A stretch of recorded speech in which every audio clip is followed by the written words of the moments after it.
and Columbia. Protesters at Yale University as a Board of Trustees dinner takes place at its New Haven campus. Yale, we call on you to stand behind your words and divest now. Elsewhere, New School students for Justice in Palestine holding a protest in solidarity with student activists at Columbia. From the sea to the river,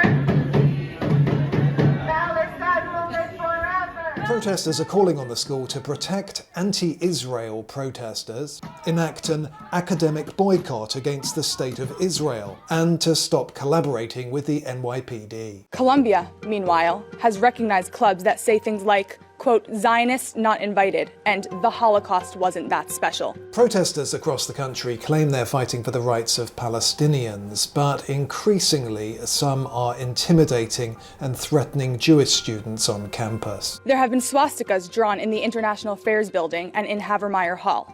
Bullying, exclusion, intimidation, and physical violence flooded every aspect of campus life.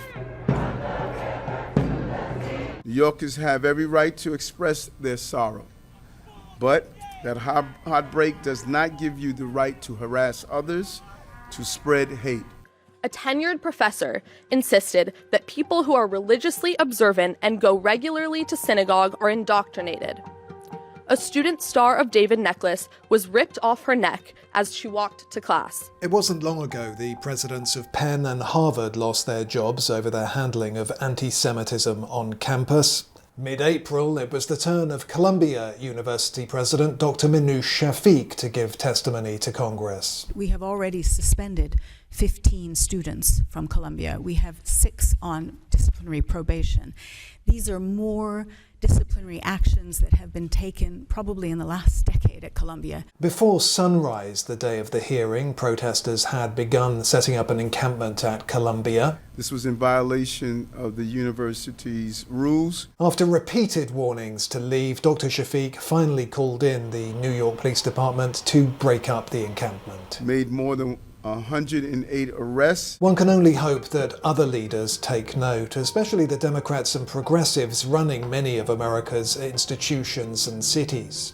Similar protests have shut down San Francisco's Golden Gate Bridge, brought traffic to a stop on New York's Brooklyn Bridge, as well as traffic on Interstate 5 in Oregon.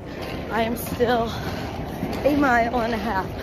I am boarding in probably 5 minutes. They've also blocked access to Chicago's airport. This is horrible. Yes, protesters are entitled to express their view that Israel is pursuing a genocide in its war with Hamas, but some of what we're witnessing right now isn't about free expression. As Dr. Shafik pointed out, the protest was about disrupting campus life for everybody else and creating a, quote, harassing and intimidating environment for many of our students. People have been saying for a while now that they don't feel safe, and a lot of that had to do with the rhetoric, but I want to be clear now, this has now gotten into physical safety. I no longer feel physically safe. The test now is whether liberal elites, especially Democratic mayors, have the courage to enforce norms to protect the public and their cities.